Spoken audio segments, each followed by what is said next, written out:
Michael Brown was nominated by President Bush to a number of Homeland Security positions and twice confirmed by the Senate.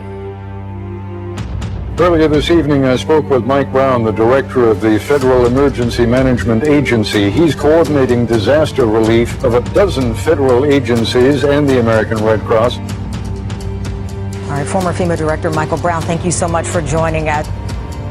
Michael Brown, former FEMA Director. Thank you, Michael, as always. And now, The Michael Brown Show on BCR. Welcome to this episode of The Michael Brown Show on BCR. I'm really excited today to talk to one individual that I've met, and then we have a mystery voice that we'll introduce in just a minute because we're having a little bit of video problems. But we're talking to the owner and FireTKO, Rick Cohen. And also we're talking to Jenna Smith, who is the marketing director for FireTKO. So Rick, I just want to welcome you to the program and say I've watched the videos that you guys have produced. I have one of these devices in my own home. We have those devices here, and we'd just like for you to tell my audience about FireTKO and this device. Well, thank you very much, and it's a great product. We've had some fantastic luck with.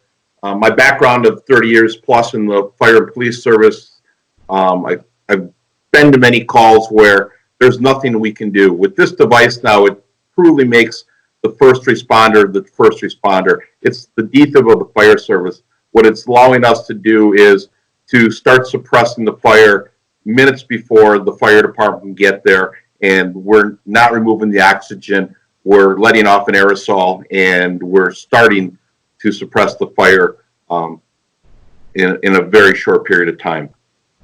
So before I ask you about the two products that I see behind you, can you just tell me or tell the audience how does the device actually work? What does it do?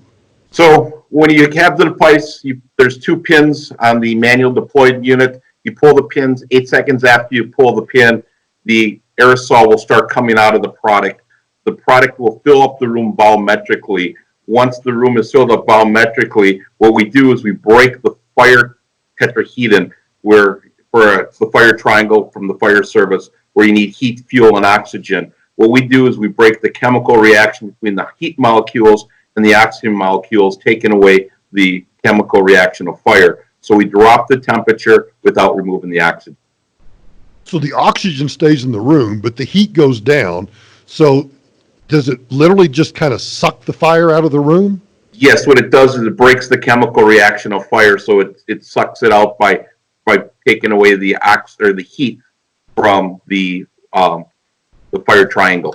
So it breaks the chemical reaction. I find that fascinating. So tell me, the device that's over your right shoulder, which is the handheld device, walk through, if I had one of these in my home or my office and a fire broke out in the garage or the basement or whatever, what would I do with that device that's over your shoulder? I'm going to grab one here. So here's one of the devices. It's got two pins. It's got a safety pin, which is an R pin, and an activation or ignition pin. You'd pull the safety pin, and then this activation pin will lift up. You pull the pin, and then deploy the unit. You do not have to find the seat of the fire. All we have to do is get it into the room, and the aerosol will come out of the product and fill the room up volumetrically. So it doesn't matter if it's under a couch or under a table, we will fill the room up completely from just pulling the two pins and throwing it in. So I'm going to make an analogy to a hand grenade because I want you to explain to the audience. Once I watch you hold the device, I see, and I've got one laying right over here, and I pull that pin. How much time do I have to throw that into the room? When you pull the retention pin, that doesn't start the time. It's the activation pin. Once you pull that pin out, you have 8 seconds to throw it into the room. So much like a hand grenade, except exactly. Right. Exactly. But let me ask you this: if I pull the pin and then I pull the activation, and I happen to fall down or I do something, that aerosol is not dangerous to me, right? No, it's not. It's not corrosive. It doesn't remove the oxygen, so you can breathe it. It's going to be a little bit irritant, but smoke is going to be a lot worse than the irritant. Oh, yeah. Unfortunately, I'd much rather have that than the smoke inhalation, right? Yeah. Unfortunately, as I've said to people before, I can honestly tell people I accidentally set one off in my office about a year ago, and I had a chance, really? Yeah, I had a chance to breathe it, clean it up, and see how it worked. But we had brand new computers, no issues with our computers. We were able to work in here, and it took us about 30 minutes to clean the aerosol, and we were back open. Okay, so that leads me to the next question then. So if I'm a small business owner, and let's just say I've got a small suite of offices, I've got 2 or 3 offices, and I know the fire source is in one of those offices, and I've got computers in there, I've got file cabinets, I've got a desk, I've got my laptop, whatever. I can toss that in. And as long as the device doesn't actually hit the computer and crack the screen or something. But if I just throw it in on the floor and it activates, once it clears and stops the fire, other than what minimal fire damage there might be, nothing else is damaged. Correct. We've had a lot of issues or a lot of places where they've thrown it in, the police department, the fire department, the farmer, the civilian, whatever, and the insurance company says, why isn't there water damage? We should have used roughly 3,000 gallons of water, but instead we're using 12 gallons of water because the aerosol is suppressing the fire and our water damage is so much less. So back to your computer or all your paperwork in your office and stuff like that, you're going to save a lot of that information from being destroyed because we're not using water, we're using the aerosol. So clearly there's a commercial use, but Correct. There's also a private individual residential use also. Yes. We're selling them to a lot of residentials. There's a lot of volunteer fire departments. The majority of our fire departments in the United States are volunteer paid on call, where police officers are getting there much sooner. But it's back to the DFib. If you have one, we've got communities that have bought them where homeowners have them, and they can deploy the FST 6, 7, 8 minutes before the fire department gets there. Fire doubles in size every 2 to 3 minutes, so we can keep the fire from spreading or possibly even suppressing or extinguishing it in a personal residential. Garage fires are huge. You look at 60% of our fires start in our garage. And we have no sprinkler systems. We have no advanced warning devices in a lot of garages. Again, pull the pin, you can throw it in. So homeowners are purchasing them and using them, and it doesn't take much education to use the product at all. So let me go to Jenna for a second. And Jenna is the ghost voice that we can't see right now, but Jenna has joined us via audio, and she's your marketing director. So Jenna, in terms of marketing, what do you see as, we've talked about commercial, obviously some industrial use and some residential use.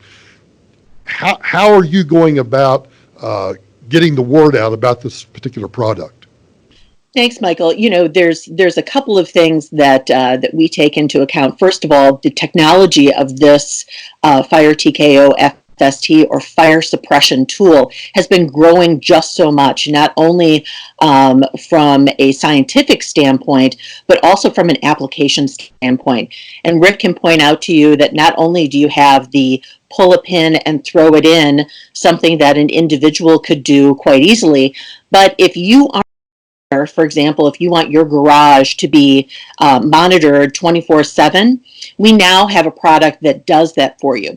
And so to get the word out, not only do we have a great website that really talks about this application and this product, so if you go to FireTKO.com, you can learn a lot more there, but we're also doing trade shows and we're sending out press releases.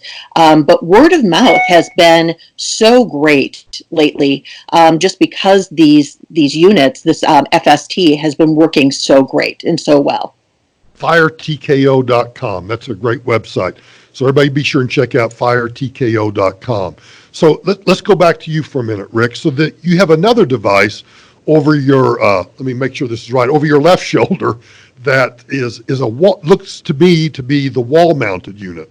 Can Correct. you describe that for us? Yep. Let me just. So we have an FST and a holder without a handle, and then we have a monitoring device here that monitors 24 hours a day, 7 days a week.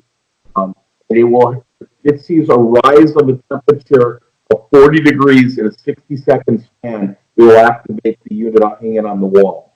So the unit on the wall monitors 24 hours a day, and if this sees the temperature rise 40 degrees in less than 60 seconds, which would show that there'd be a fire in here, it will activate the unit. This unit can actually hook up to 2 FSTs so that we can cover greater volume of area. So right now, our office is being monitored 24 hours a day. With this unit, you have to change the batteries. There's 4 AA batteries in there. We change the batteries once a year, but otherwise it's maintenance free for 15 years without all you have to do is change the batteries once a year.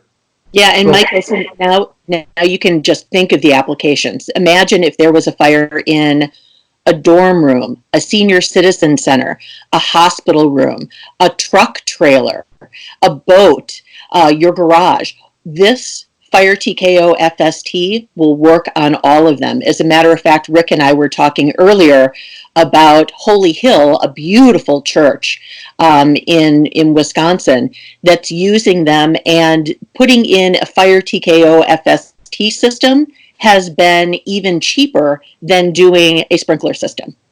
Oh, I can imagine absolutely believe that's true.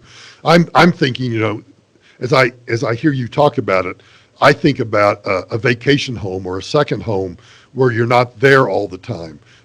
You could put those there, obviously a lot cheaper than a sprinkler system or even a smoke alarm. I mean, I still would. You're not advising people to get rid of smoke alarms. No, you still need your smoke alarm per building. Need a smoke alarm. That's right. Yep. But this is an adjunct to that, so that if I have a home, 500 miles away as a vacation home, this would be a great device to put in there. Correct. And we're hoping that with our next phase of the unit, that we're going to be able to hook it up to a internet device or some kind of dialer that could call you or your local fire department to let you know that the unit has deployed and that there is a potential fire in the residence. The one question I have to ask you in terms of the technical specs is how much square footage or volume will the handheld device, for example, I'm sitting in an office that's probably, just guessing, 15 feet by maybe 10 feet. What's the size of room that it would handle? So we handle a 5,300 cubic foot space. So that's roughly, I always tell people, a 2.5 car big garage, or 25 foot by 25 foot by a 10-foot ceiling is roughly 5,300 cubic feet. Okay. And so obviously you mentioned garages with all the flammable stuff that we all tend to store in our garages. And you said 60% of fires originate in garages. Yes. So yep. This would be a perfect device for a garage. Yeah, and Right. it's so much better than a fire extinguisher. So many of your podcast watchers might be thinking, well, I've got a fire extinguisher at home. That's going to take care of it. But imagine with a FireTKO FST, you pull the pin and throw it in and you get to a safe location, as opposed to a fire extinguisher where a non-professional is literally right next to the fire and in harm's way. We'd rather eliminate that risk completely. Well, and I'm also thinking, as I look at the device that we have here in the office, I've never actually had to start a fire extinguisher. So I might be bumbling and fumbling around trying to get that fire extinguisher to operate. Whereas having looked at this device, I can pull a plug and throw something. Absolutely. There's a science to fighting a fire with a fire extinguisher. You have to get it to the base of the fire, not actually just throw it at the flames. This takes all of that guesswork out. You basically, again, pull a pin, throw it in, or in the case of our most recent application of having that sensor on there, it does everything for you. So it takes you out of the situation and in a safer place. Well, I just think it's a fascinating device, and it's really been great to talk to you guys today. The website again is FireTKO.com, right? FireTKO.com. That's right. Please come Okay. and see it. It'll show you not only more information about the product, but also our distributor network in case you want to explore a purchase. Okay. Well, thanks for joining me on the Michael Brown Show on BCR today. I look forward to talking to you guys again in the near future, and best of luck with the product. I'm going to keep following it, and we'll stay in touch, all right? Well, thank you very much. Thank you. All right. Thank you, guys. Talk to you soon. The Blue Cell and the Michael Brown Show on BCR thank the following advertisers and collaborators: